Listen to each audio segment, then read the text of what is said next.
अब जो टॉपिक हम लोग पढ़ने वाले हैं उसका नाम है फर्स्ट प्रोग्राम इन सी।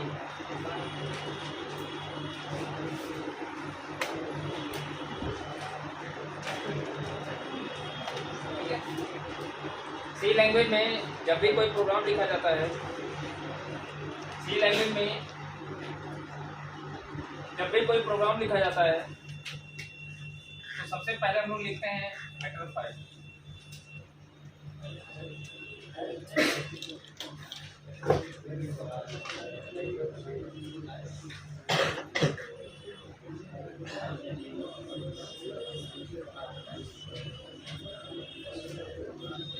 ठीक है, सबसे पहले हम लोग इस तरीके से हेडर फाइल को लिखते हैं। हेडर फाइल क्या होता है अभी हम थोड़ी देर में जब प्रोग्राम बना लेंगे तो फिर हम उसके बारे में एक लाइन को हम लोग समझेंगे। ठीक है, उसके बाद जब हेडर फाइल आप एक बार लिख लेंगे तो उसके बाद मेन फंक्शन लिखा जाता है।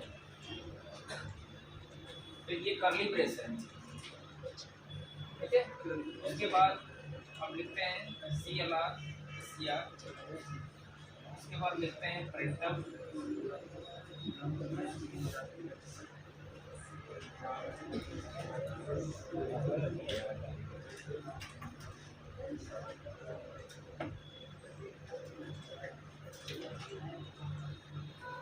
उसके बाद हम लिखते हैं ये सी का फर्स्ट प्रोग्राम है। ठीक है, अब हम इस प्रोग्राम के अंदर मौजूद जो जो स्टेटमेंट लिखा गया है उसके बारे में जानते हैं। ठीक है, यस सर। अब यहाँ पे क्या है कि यहाँ पे देखिए सबसे पहली जो लाइन लिखी गई है, ये जो एंगल ब्रैकेट के अंदर लिखा गया है, ये जो एंगल ब्रैकेट के अंदर लिखा गया है इसे क्या कहा जाता है, इसे हेडर फाइल कहा जाता है। ऐसे एंगल ब्रैकेट के अंदर जो लिखा गया है studio.h, इसे यह क्या होता है, यह एक प्रकार की हेडर फाइल होती है। हेडर फाइल क्या होता है, हेडर फाइल एक प्रकार की फाइल होती है। फाइल के बारे में आपको पता होना चाहिए कि फाइल क्या होती है। File is a collection of information. जो भी कंप्यूटर में जो भी फाइलें बनाई जाती हैं उसके अंदर क्या होता है, इंफॉर्मेशन। इंफॉर्मेशन या तो टेक्स्ट के रूप में होगा, या तो इमेज के रूप में होता है, या तो ऑडियो के रूप में होता है, या तो वीडियो के रूप में होता है। और आपको ये भी पता है कि जितनी भी फाइलें होती हैं उनका नाम होता है, उनका एक्सटेंशन होता है। जैसे आप लोगों ने MS वर्ड के बारे में पढ़ा है, तो MS वर्ड में अगर हम कोई फाइल बना के सेव करते थे तो आपको पता है ये होता था इस तरीके से फाइल का नाम, और ये .docx क्या होता था, एक्सटेंशन होता था। एक्सेल में कोई फाइल बना के जब सेव करते थे कुछ इस तरीके से, तो ये फाइल का नाम देना पड़ता था, तो उसके साथ साथ हमको एक्सटेंशन देना पड़ता था। एक्सटेंशन हम लोग दें या ना दें, अगर एक्सेल पे फाइल बना के हम सेव कर रहे हैं तो बाय डिफॉल्ट एक्सटेंशन वो XLSX ले लेगा, जो भी लेटेस्ट चल रहा है। ऐसे ही पावर पॉइंट पे कोई फाइल बनाएंगे उसको सेव करेंगे तो उसका अपना एक्सटेंशन होगा। वैसे ही जितनी भी फाइलें होती हैं उनका नाम होता है, उनका एक्सटेंशन होता है। वैसे ही हेडर फाइल भी एक प्रकार की फाइल होती है जिसका जहाँ पे यहाँ देखिए स्टूडियो क्या हो गया, नाम हो गया, और ये डॉट क्या इंडिकेट कर रहा है, .ds, ये क्या हो गया, एक्सटेंशन हो गया। हेडर फाइल भी एक प्रकार की फाइल होती है जिसका अपना नाम होता है और उसका एक्सटेंशन क्या होता है, .h means header file. .h extension अगर कहीं पे भी मिल रहा है तो तुरंत समझ जाइएगा कि वो क्या है, हेडर फाइल। हेडर फाइल के अंदर क्या होता है, हेडर फाइल के अंदर जितने भी प्री डिफाइंड फंक्शंस होते हैं, सी लैंग्वेज के अंदर जितने भी प्री डिफाइंड फंक्शंस होते हैं उन सारे फंक्शंस को किसी न किसी हेडर फाइल के अंदर बना के रखा गया है। हमने आपको बताया था कि सी की जो लाइब्रेरी है, ऐसे ही सी की लाइब्रेरी है, उस लाइब्रेरी में बहुत सारी हेडर फाइलें हैं। मैं कुछ के नाम लिख दे रहा हूँ, जैसे studio.h, audio.h, math.h, string.h, जितने भी नाम के अंत में फाइल के अंत में .h मिल रहा है वो समझ जाइएगा हेडर फाइल है। और हेडर फाइलों के अंदर क्या होंगे, प्री डिफाइंड फंक्शंस। जितने भी प्री डिफाइंड फंक्शंस हमारे द्वारा यूज किए जाएंगे वो सारे के सारे फंक्शंस किसी न किसी हेडर फाइल के अंदर बना के रखे गए। अब हम प्रोग्राम के अंदर इन हेडर फाइलों का यूज कब करेंगे? हम किसी भी हेडर फाइल का यूज प्रोग्राम के अंदर हम तब करते हैं जब उसमें डिफाइंड फंक्शन को हम प्रोग्राम के अंदर अपने यूज करते हैं। जैसे studio.h को हमने क्यों लिखा हुआ है? क्योंकि इस हेडर फाइल के अंदर ये जो printf नाम का फंक्शन है ये इसी हेडर फाइल के अंदर बना के रखा गया। समझ में आई बात? तो अभी हम printf पे बाद में आते हैं, पहले हम इसी के बारे में डिस्कस कर लेते हैं।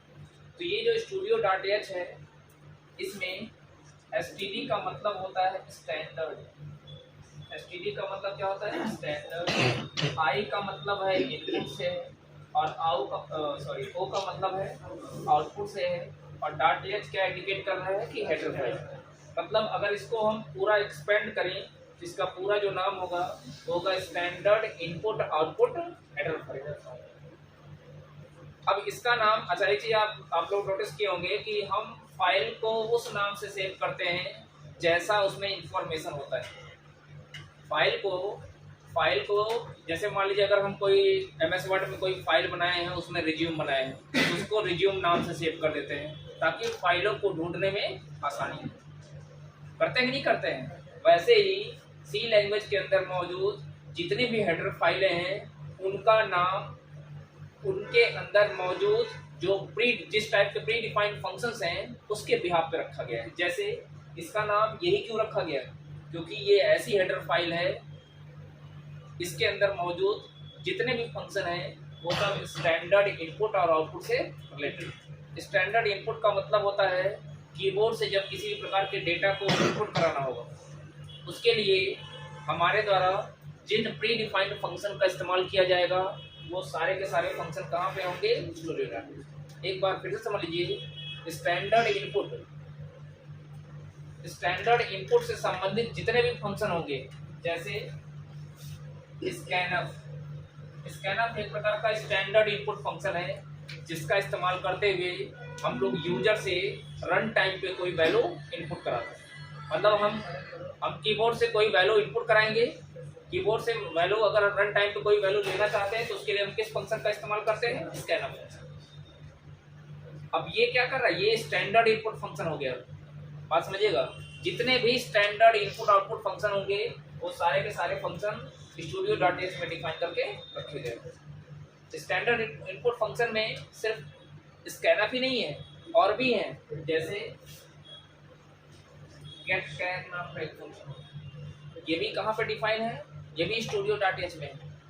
गेट्स नाम का फंक्शन होता है, ये भी कहाँ पे डिफाइन है? studio.h। समझ में? ये सब इनपुट करने वाले फंक्शन हैं जिनका इस्तेमाल करते हुए हम अलग अलग टाइप की वैल्यू को क्या कराते हैं? इनपुट कराते हैं। ऐसे ही ये तो हम स्टैंडर्ड इनपुट फंक्शन की बात कर लिए।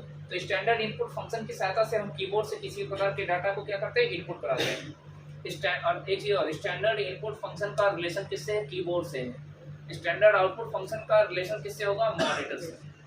मतलब वो सारे प्री डिफाइंड फंक्शन जिसका इस्तेमाल करते हुए किसी भी प्रकार की वैल्यू को हम मॉनिटर पे प्रिंट करा सकें।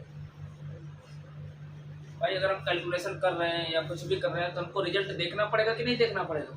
ऐसा तो है नहीं कि हम डाटा इनपुट कर दिए हमको रिजल्ट से कुछ मतलब नहीं। तो रिजल्ट कहाँ देखोगे? मॉनिटर पे। तो रिजल्ट को मॉनिटर पे प्रिंट कराने के लिए हमारे द्वारा प्री डिफाइंड फंक्शंस का इस्तेमाल किया जाता है और उन सारे प्री डिफाइंड फंक्शंस को क्या कहा जाता है? स्टैंडर्ड आउटपुट फंक्शन कहा जाता है। और उसकी श्रेणी में कौन सा फंक्शन होता है? प्रिंटफ एक प्रकार का स्टैंडर्ड आउटपुट फंक्शन होता है जो कि studio.h नाम की हेडर फाइल में डिफाइन होता है। और इसका काम क्या होता है? इसका काम ये होता है यूजर द्वारा दी गई इंफॉर्मेशन को मॉनिटर पे प्रिंट करना। इसीलिए इसका नाम क्या रखा गया है? प्रिंट। इसका काम क्या है? प्रिंट करना। क्या प्रिंट करेगा? जो भी यूजर इंफॉर्मेशन देगा। जैसे मैंने यहाँ देखिए डबल इन्वर्टेड कॉमा में क्या लिखा है? Welcome to C programming. तो ये प्रिंटफ करेगा क्या? इस इंफॉर्मेशन को ले जाके मॉनिटर पे क्या कर देगा? प्रिंट कर देगा। और इस प्रोग्राम में हमने एक सिंपल सा टास्क किया है। वो टास्क ये है कि हमारे द्वारा दी गई वैल्यू को मॉनिटर पे क्या कराना है? प्रिंट कराना है। यही हमने इस प्रोग्राम में किया हुआ है।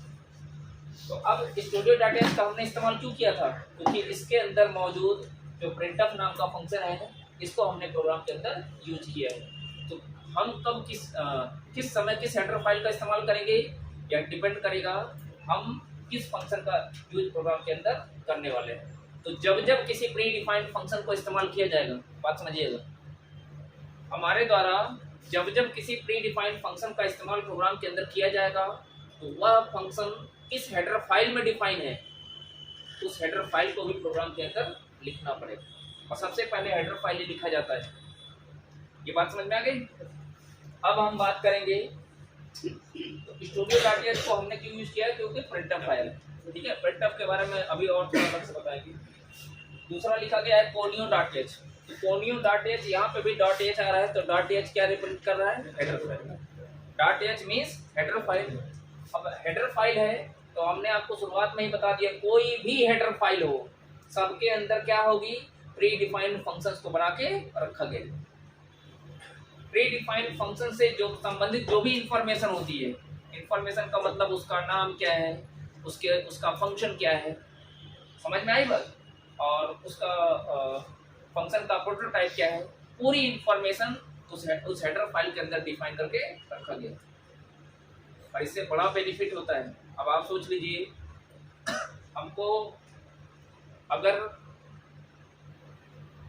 वैल्यू को प्रिंट कराने के लिए भी कोड लिखना पड़ता तो प्रोग्राम हमारा और लेंथी हो जाता। ये तो कहिए कि बहुत सारे प्री डिफाइंड फंक्शंस पहले से बना के रखे गए हैं जिनका हमको सिर्फ यूज करना है, समझ में आई बात। हालांकि जिस तरीके से आपको, अच्छा ये सारी हेडर फाइलें प्री डिफाइंड है, कोई यूजर अपनी खुद की हेडर फाइल बनाना चाहता है तो बना सकता है, हम आपको बना के भी बताएंगे। हेडर फाइल्स के अंदर फंक्शंस को कैसे बनाया जाता है, कैसे बना के रखे गए हैं, हम इसके बारे में भी बताएंगे, ठीक है।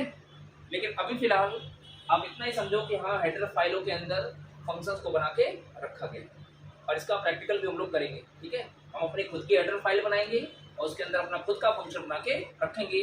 और जैसे हम यहाँ पे स्टूडियो डॉट एच का यूज कर रहे हैं, क्यों यूज किया है, क्योंकि printf इसके अंदर डिफाइन था, वैसे ही जो भी हम हेडर फाइल बनाएंगे उसके अंदर मौजूद फंक्शन को हम यूज करेंगे, और उससे वो फंक्शन जिस हेडर फाइल के अंदर डिफाइन होगा वो भी हमको प्रोग्राम के अंदर यूज करना पड़ेगा, नहीं तो एरर शो करता है, ठीक है। conio डॉट एच पे वापस आते हैं। conio डॉट एच में हमने बताया कि यह भी एक प्रकार की हेडर फाइल है, जहाँ पे कौन का मतलब होता है कंसोल। कौन का मतलब किससे है, कंसोल से। आई का मतलब किससे है, इनपुट से। और ओ का मतलब किससे है, आउटपुट से। और डॉट एच क्या इंडिकेट कर रहा है, हेडर फाइल।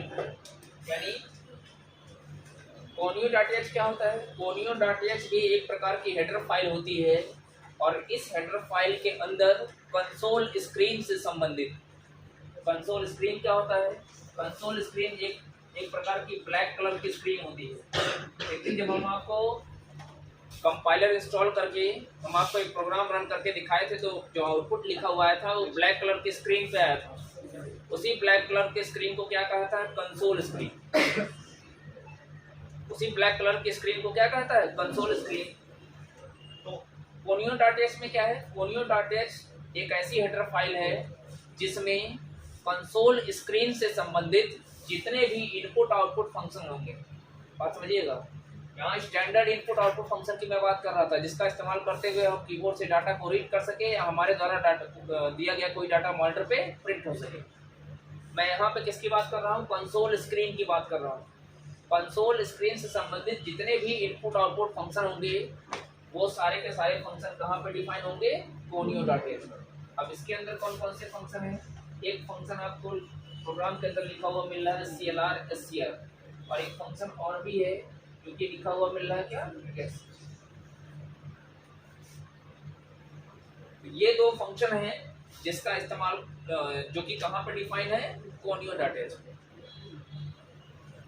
अब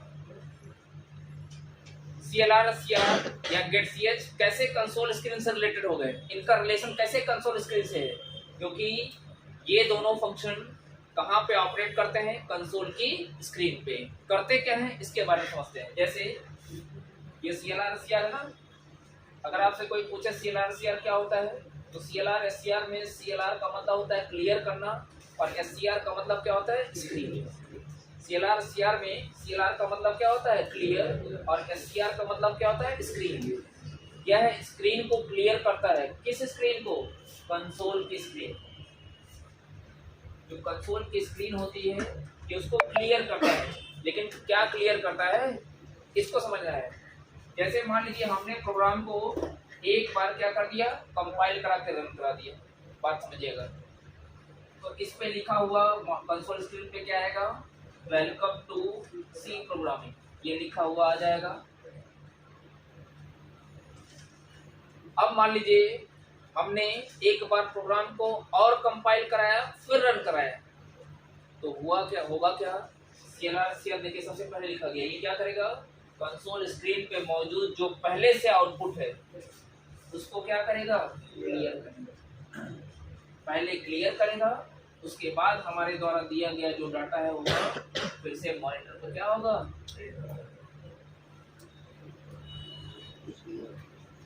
अब अगर इन केस, अब आप कहोगे कि सर क्या इसका जरूरी है लिखना?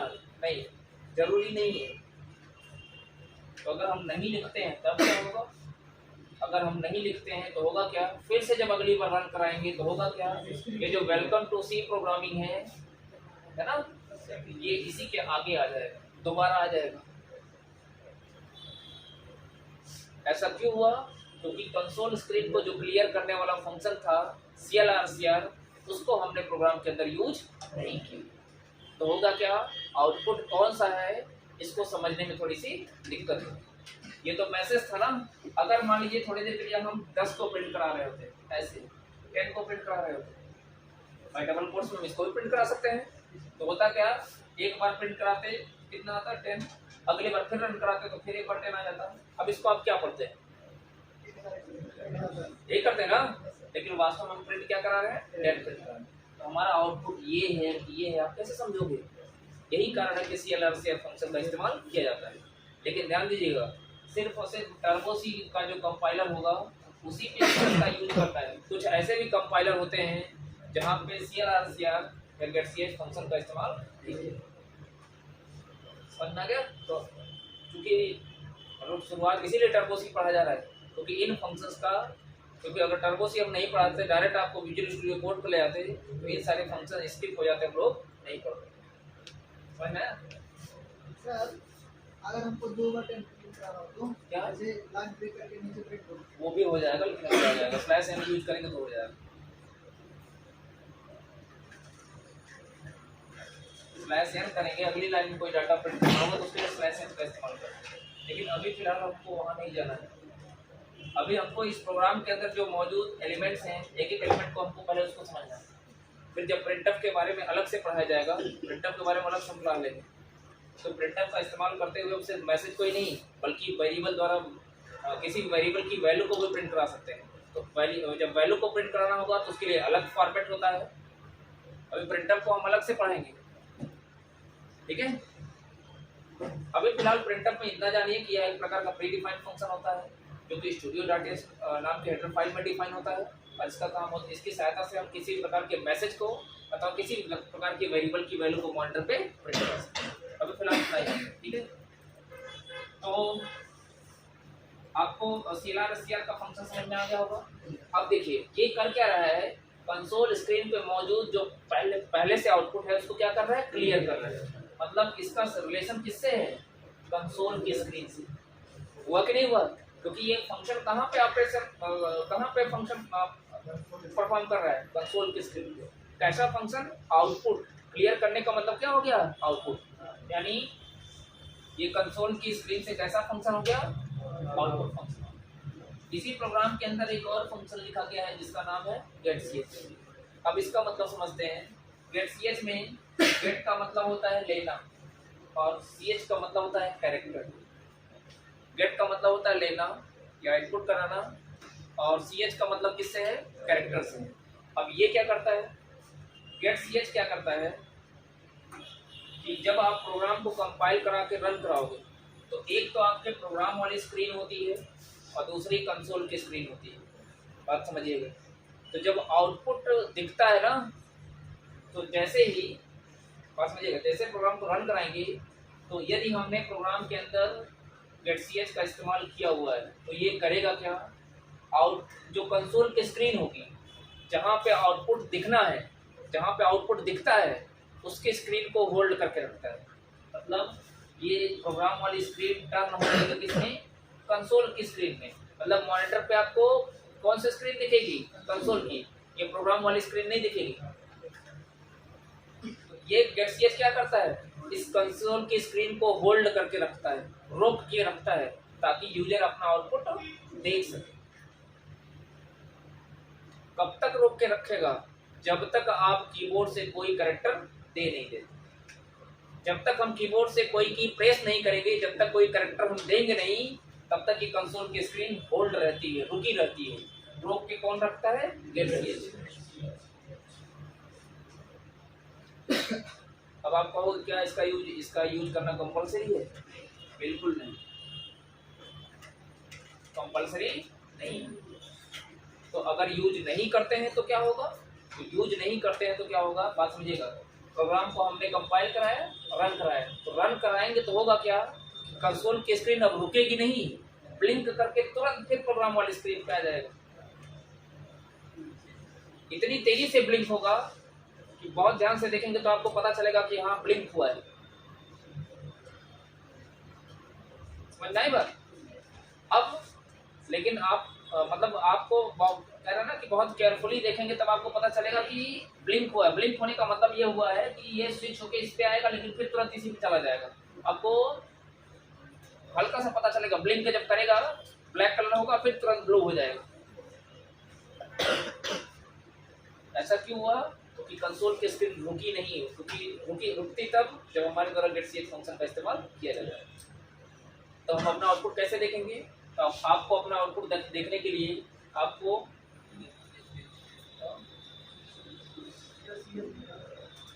Alt F5 करना पड़ेगा। कीबोर्ड से प्रेस करेंगे Alt+F5 तो आपके सामने फिर से वही कंसोल वाली स्क्रीन आ जाएगी। तो आपको एक्स्ट्रा टास्क करना पड़ेगा, एक्स्ट्रा फंक्शन, एक्स्ट्रा की यूज करना पड़ेगा। और वैसे क्या हो रहा था, getch अगर हमने प्रोग्राम के अंदर यूज किया हुआ है इस तरीके से तो हमको ये करने की जरूरत नहीं है। जैसे प्रोग्राम को रन कराएंगे तो सीधे हमारे सामने जो स्क्रीन आएगी वो कंसोल की स्क्रीन आएगी और वो तब तक होल्ड करके रखेगा, तब तक रुकी रहेगी जब तक हम कोई कैरेक्टर दे नहीं देते, यानी कैरेक्टर हम इनपुट करा रहे हैं। इसीलिए ये कैसा फंक्शन हो गया, कंसोल की स्क्रीन से संबंधित इनपुट फंक्शन हो गया, क्योंकि ये इनपुट ले रहा है।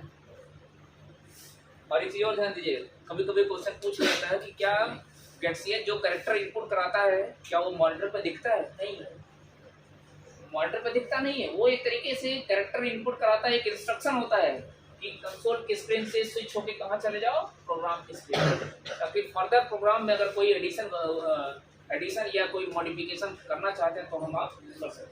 क्योंकि जब आप प्रोग्राम में कुछ ऐड करना चाहोगे, कुछ मॉडिफिकेशन करना चाहोगे, कुछ एडिटिंग करना चाहोगे तो कंसोल की स्क्रीन को तो करोगे नहीं।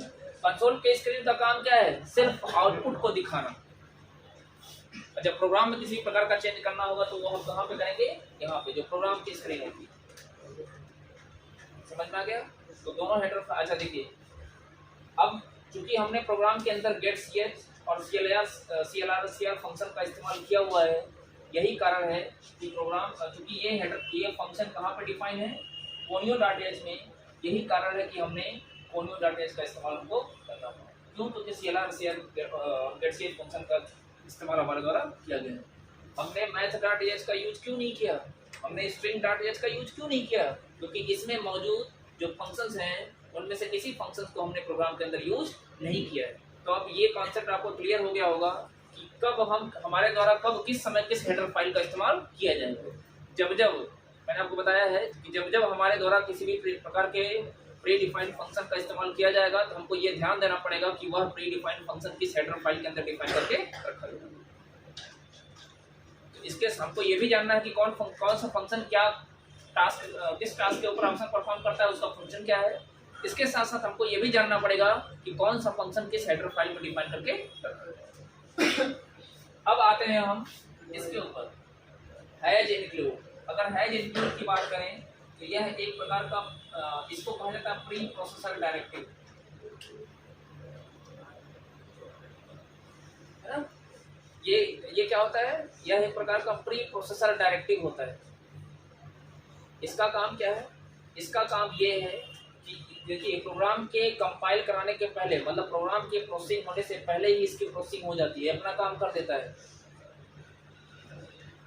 समझ में आई बात। और प्री प्रोसेसर डायरेक्टिव के बारे में एक पूरा चैप्टर है, वहाँ पे हम ज़्यादा इसके बारे में डिस्कस करेंगे। अभी फिलहाल आप यही समझिए कि हैज इंक्लूड क्या होता है। हैज इंक्लूड एक प्रकार की प्री प्रोसेसर डायरेक्टिव होती है, जिसका इस्तेमाल करते हुए हम प्री डिफाइंड हेडर फाइल को अथवा यूजर द्वारा बनाई गई किसी हेडर फाइल को प्रोग्राम के अंदर हम क्या करते हैं, यूज करते हैं। अंतर क्या होगा, जब हम अपनी बनाई यूजर डिफाइंड कोई हेडर फाइल होगी, मतलब हमारे द्वारा बनाई गई कोई हेडर फाइल होगी, तो प्री डिफाइंड है ना।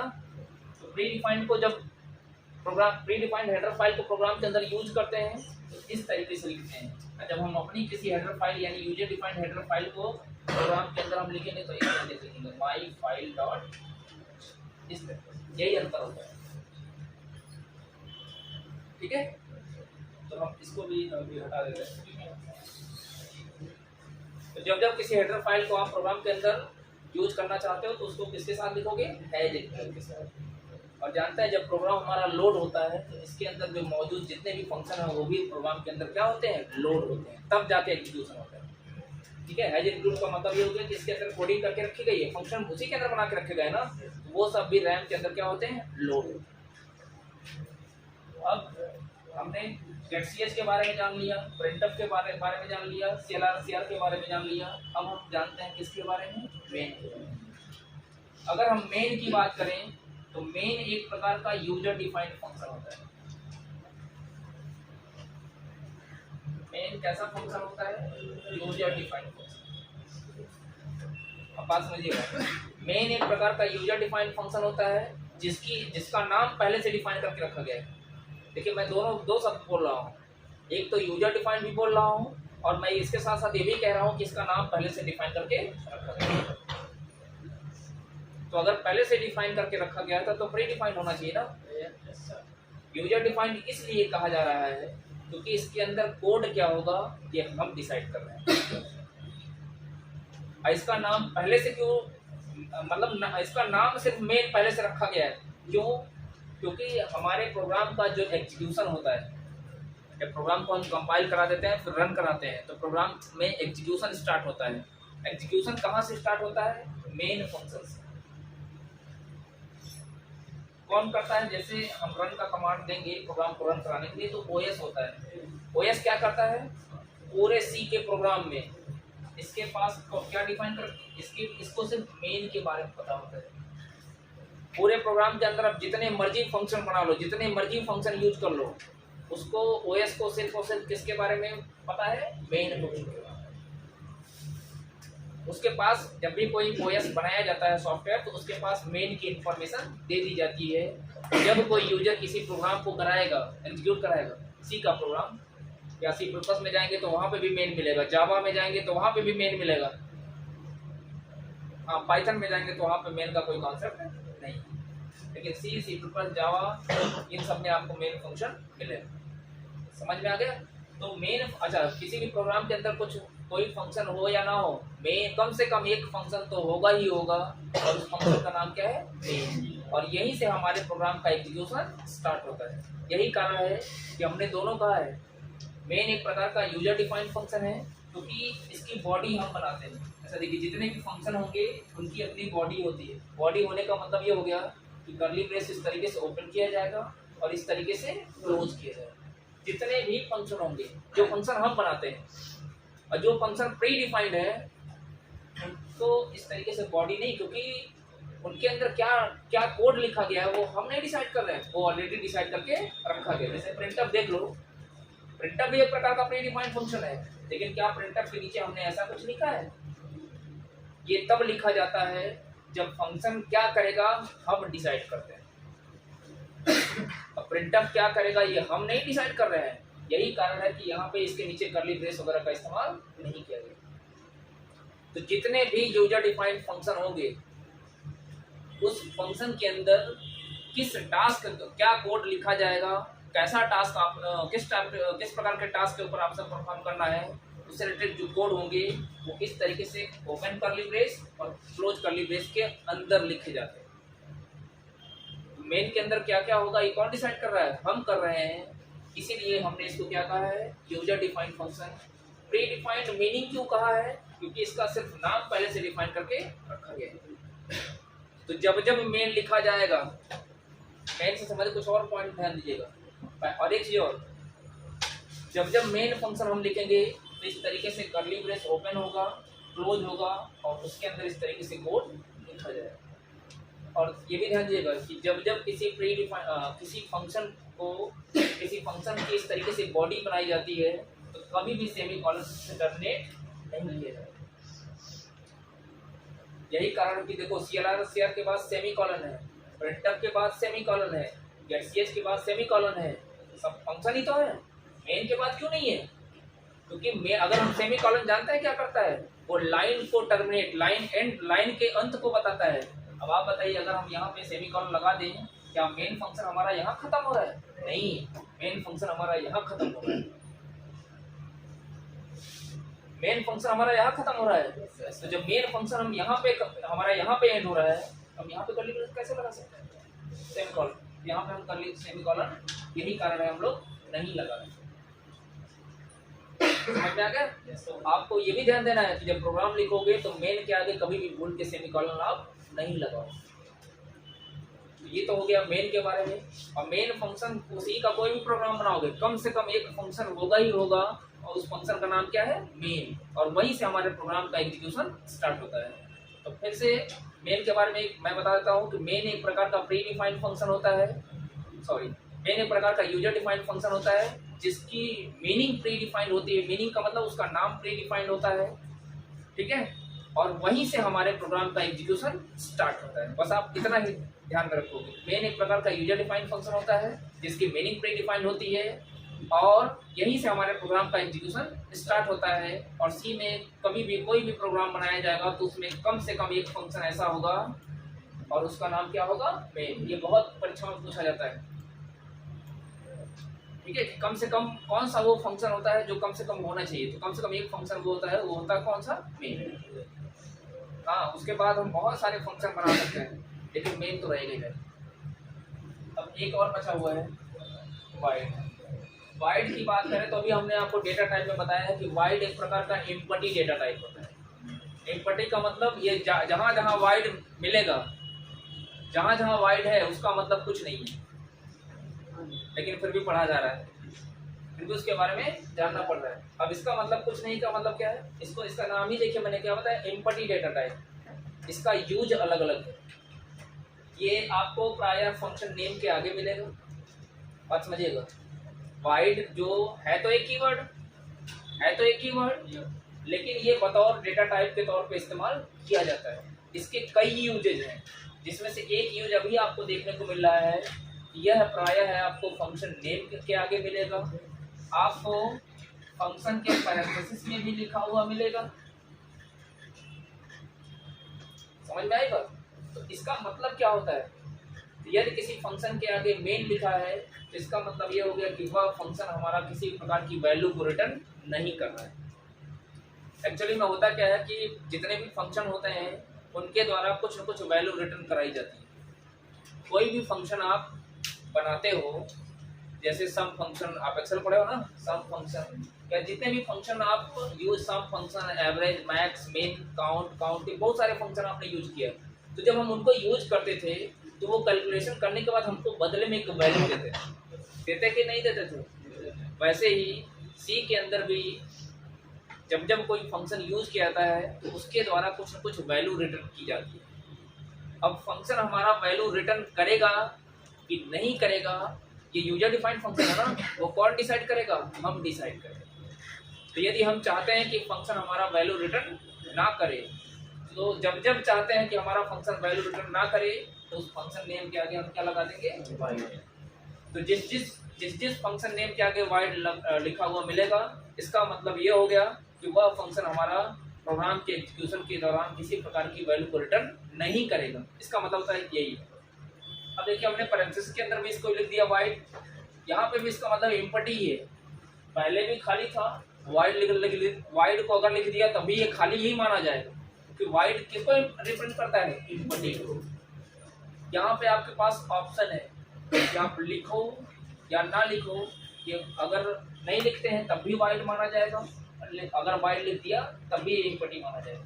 लेकिन यहाँ पे अगर हम यूज नहीं करते हैं तो होगा क्या, किसी भी फंक्शन के आगे अगर वाइड नहीं या कुछ नहीं लिखते हैं तो वो बाय डिफॉल्ट इंटीजर टाइप की वैल्यू रिटर्न करेगा। किस टाइप की वैल्यू, तो अगर आप देखे होंगे कहीं कहीं कुछ लोग नेट वगैरह सर्च किए होंगे, वो देखे होंगे यहाँ पे बिना वाइड के लिखा होगा या इंट लिखा होगा,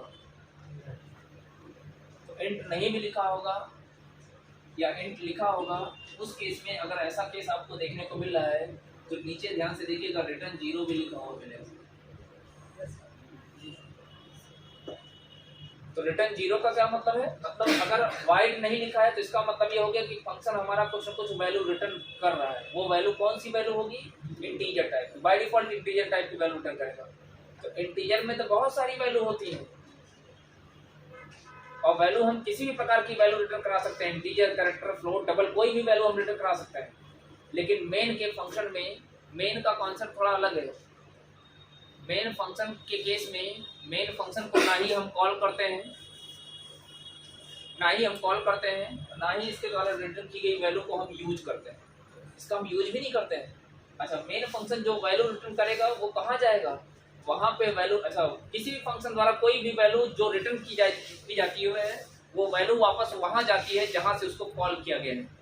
यानी यहाँ से जो भी वैल्यू रिटर्न कराएंगे वो वैल्यू कहाँ जाएगी, वहाँ पे जाएगी जहाँ से कॉल किया गया है। कॉल कहाँ से किया गया है, ओएस के पास। हम किसी भी फंक्शन से कोई भी वैल्यू रिटर्न करा सकते हैं, लेकिन बाय डिफॉल्ट जो वैल्यू रिटर्न करता है, हमने आपको बताया कि इंटीजर टाइप की वैल्यू वो रिटर्न करेगा। तो आप देखे होंगे कि अब यहाँ रिटर्न 0 ही हमने क्यों लिखा है, मैं यही बता रहा था आपको। रिटर्न 10 क्यों नहीं लिखा, रिटर्न 20 क्यों नहीं लिखा, सब तो इंटीजर ही है, इसलिए नहीं, या रिटर्न 0 ही इसलिए लिखा जाता है क्योंकि 0 एक सिग्नल होता है। किसके लिए, किसके पास जाता है, ओएस के पास, कि यूजर का प्रोग्राम जिसका एग्जीक्यूशन हो रहा था उसका एग्जीक्यूशन समाप्त हो गया है। अब ओएस ने जो जो रिसोर्सेज दिए थे प्रोग्राम के एग्जीक्यूशन के लिए वो वापस उन रिसोर्सेज को क्या कर लेगा, वापस ले लेगा।